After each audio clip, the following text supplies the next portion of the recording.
অযোগ্য স্বামী আমাকে 10,000 টাকা দামের শাড়ি গিফট করেছে।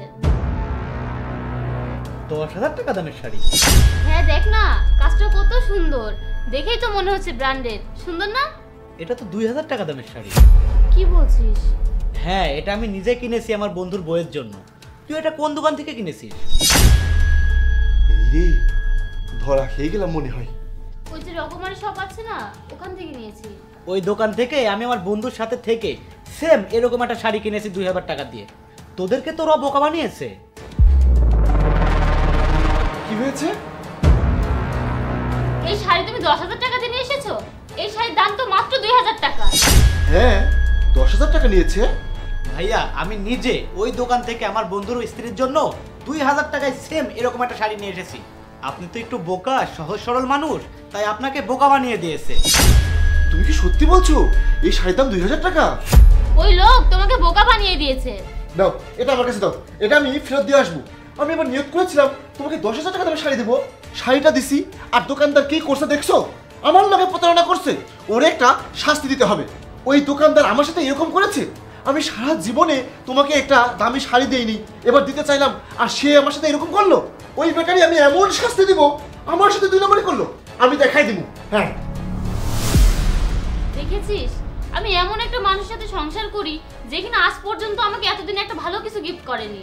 এই প্রথম সে আমাকে 10,000 টাকা দামের শাড়ি গিফট করলো, তা আবার দোকানদার তাকে বোকা বানালো। অপু, ওই দোকানদারটা না আসলেই খুব খারাপ। এসব দোকানদাররা এতটাই খারাপ যে তোমাকে বলে বোঝাতে পারবো না। আসলে ওই দোকানদারটা হলো একটা প্রতারক, বুঝেছো? এই যে 2,000 টাকা দামের শাড়ি 10,000 টাকা বলে চালাই দিল, কতটা খারাপ তাহলে চিন্তা করো। তারপরেও কি করছে জানো? এই যে 1,000 টাকা কাটা রাখছে। কি করতে ইচ্ছা করে বলো? বাটপার দিয়ে দেশটা একেবারে ভরে গেছে। আচ্ছা শোনো, এখানে 9,000 টাকা আছে, এটা রাখো, তুমি এটা দিয়ে একটা ভালো শাড়ি কিনে নিও। 1,000 টাকা এমনি নিয়েছে নাকি 1,000 টাকা দিয়ে তুমি তার মুখ বন্ধ করে এসেছো? তুমি এখান থেকে বের হওয়ার সাথে সাথেই আমি ওই দোকানদারকে ফোন করেছিলাম। আমি আর আমার হাজবেন্ড একটু আগে আপনার দোকান থেকে একটা 10,000 টাকা দামের শাড়ি নিয়ে এসেছিলাম, কিন্তু ওটার দাম তো 2,000 টাকা। দেখেন, আপনি যদি সত্যি কথা না বলেন তাহলে কিন্তু আমি পুলিশের সহযোগিতা নিব। ম্যাডাম, শাড়ির দামটা আসলে 2,000 টাকা। আপনার জামাই পিছন থেকে ইশারা দিয়ে বলল শাড়ির দামটা 10,000 করতে, আর পরে এসে সে টাকাটা নিয়ে গেছে। আর 1,000 টাকা আমি বকশিস রাখছি, এখানে তো আমার কোনো দোষ নেই। শাড়িটার দাম 2,000 টাকাই ছিল। আর তুমি তাকে মিথ্যা বলতে বলেছো। বিয়ের পরে একটা ভালো শাড়ি তুমি আমাকে কিনে দাওনি, আর এবার তুমি আমাকে দিলে, তারপরও তুমি আমার সাথে প্রতারণা করলে। আসলে না, স্বামী হওয়ার তোমার কোনো যোগ্যতাই নেই, তুমি একটা অযোগ্য স্বামী। হ্যাঁ বন্ধু, আমি খুব বিপদে পড়ে তোকে ফোন করেছি। আসলে আমার 10,000 টাকা খুব দরকার। আমি আমার এই ঘড়িটা বিক্রি করতে চাই।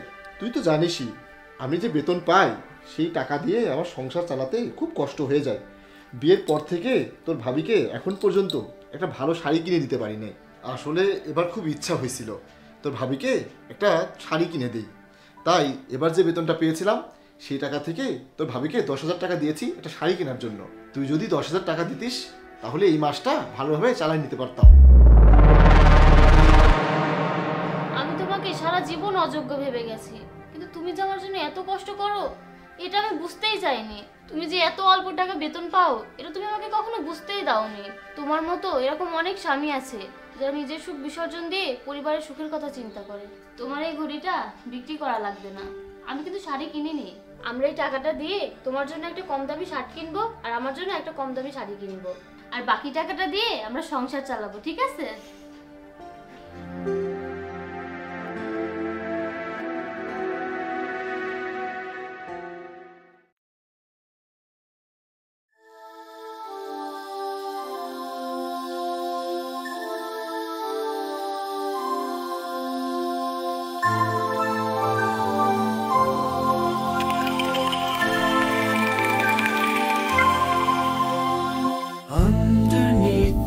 Starlight glow, whispers in the night we know. Every moment feels so right. Hold me close till morning light, dancing in the moon so bright, sharing dreams that take their flight. Your eyes meet mine, spark a fire.